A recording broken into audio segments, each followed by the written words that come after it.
I'm here with Daryl Powell, the Castleford Tigers coach. Daryl, it's always good to have you on Rugby AM, so thanks very much for your time.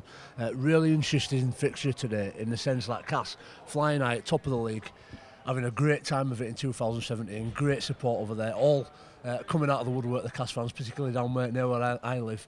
And we've got a Cass team that's going to be going out there pretty inexperienced because you've decided to rest a few key players following this second Easter period where we've played essentially 3 games inside of a week. What was your decision behind that? Well, first of all, I wanted to get those 2 wins last week over that crazy period. The second one that we've had in 5 weeks. So that was important. And then the meters and the impacts have been mounting up on some of our key players. The amount of work that they've been doing. So I felt it was important for the longevity of our season to give a few of the boys a little bit of a breather. Some of these players have also had to travel to the other side of the world to play in an international game. So for me, I'm trying to look after the boys and also give opportunity to a few other players. Absolutely.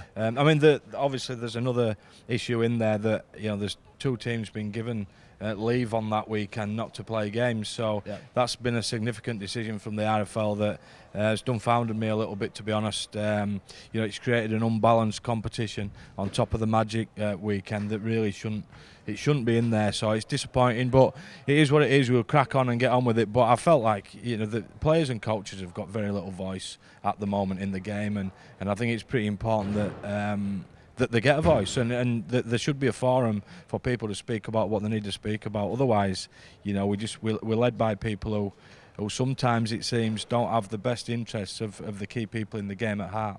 We're talking about key people, Luke Gale and Zach Hardacre, world class for me, outstanding this year.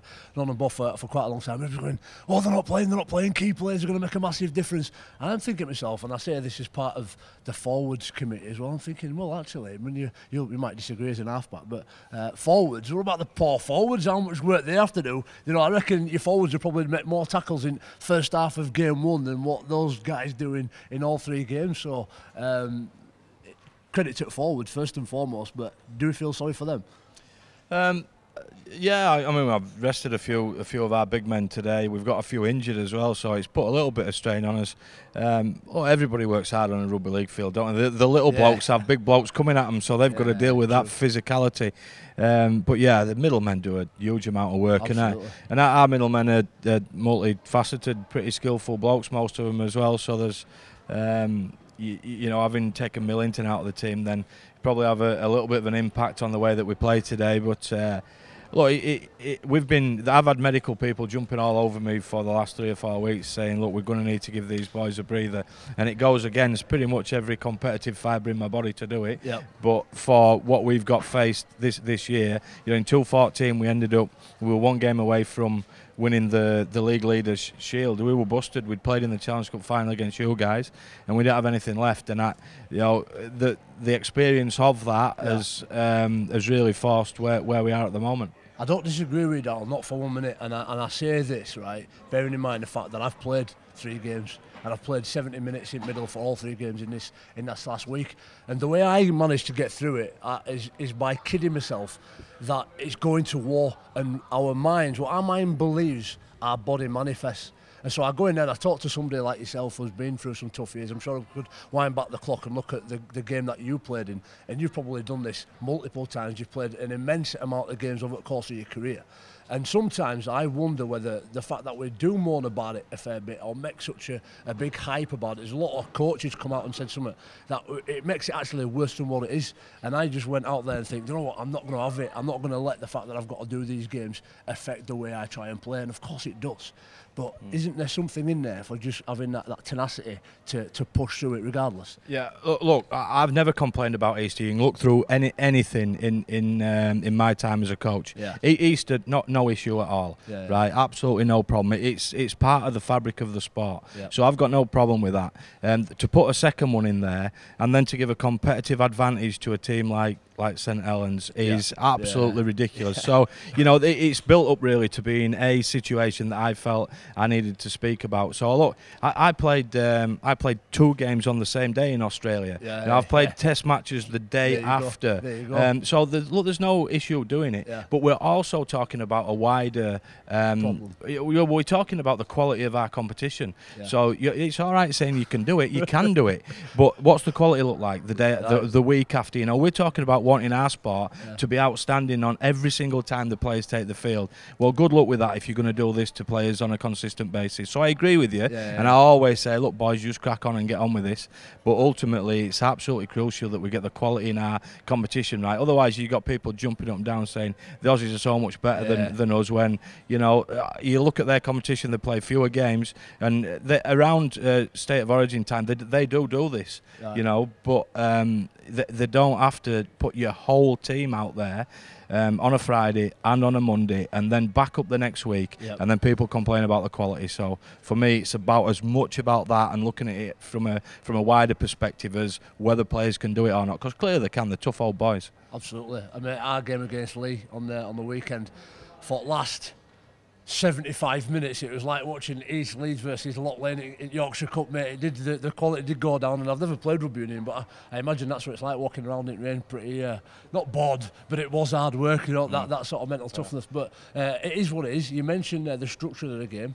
Now, this come about because of the international training camp that never happened, and I don't know the ins and outs of it, but the suggestion that didn't happen because some of the clubs, whether that be the admins or the coaches, didn't quite agree and buy into it. So there is a sense that the game's got to be better there as well in the club's own responsibility, because at the end of the day, that was down to preservation, not wanting the players to go on this camp. And now we find ourselves on the complete opposite end of that stick, trying to get self-preservation by not playing in the resulting consequence of the camp in the first place. So do we need to be better holistically when we set out these seasons?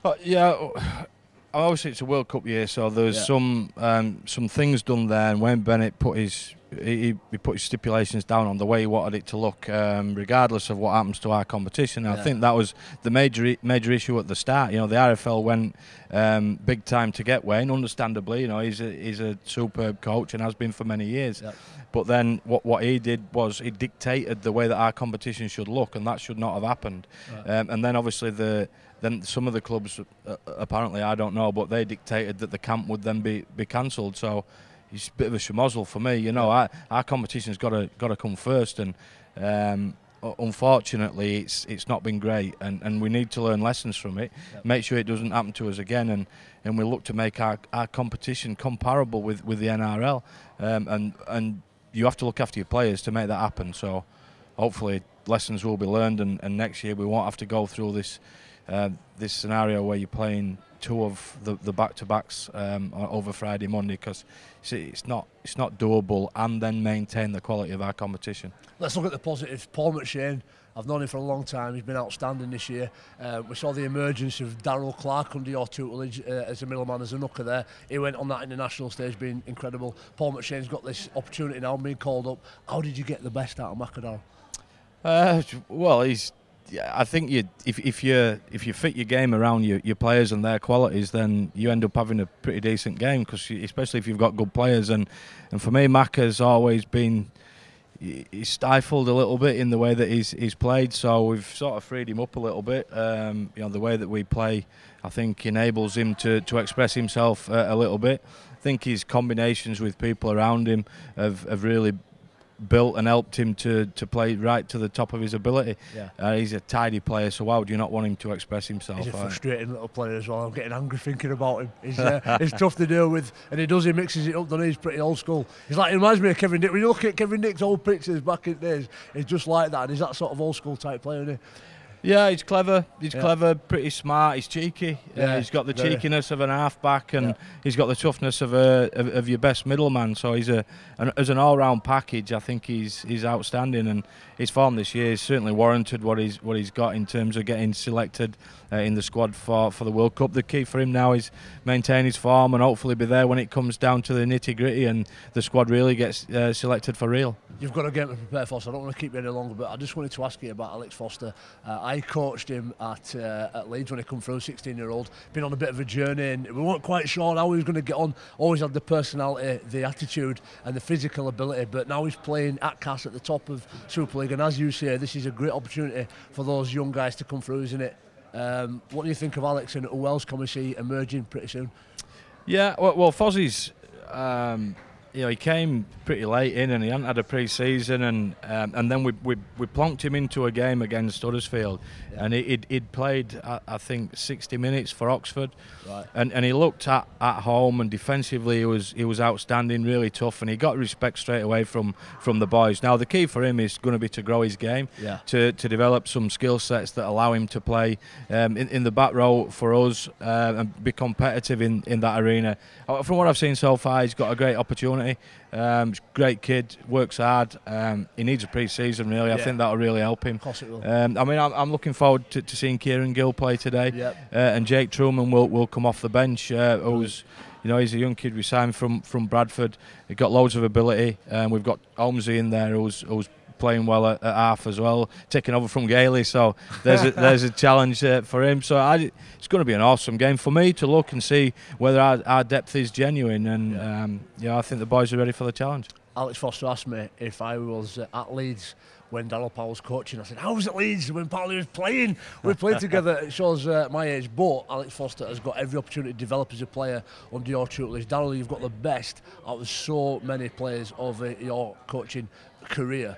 And I just wanted to ask you finally, a lot of people are tipping you as being the best coach in the league. There's the Lions coming up. Your name sometimes gets linked with it. Is that something you fancy doing internationally down the line? Oh, well, it's the top of the game, isn't it? So, if you've got ambition, you want to coach at the top of the game. So, if I was asked, I suppose I'd weigh it all up. I've got a big job here, but I'd weigh it all up, see what it all entailed. But I played for Great Britain and was massively privileged to do so, and to coach at that level would be awesome. And hopefully, sometime in the future, I'd get that opportunity.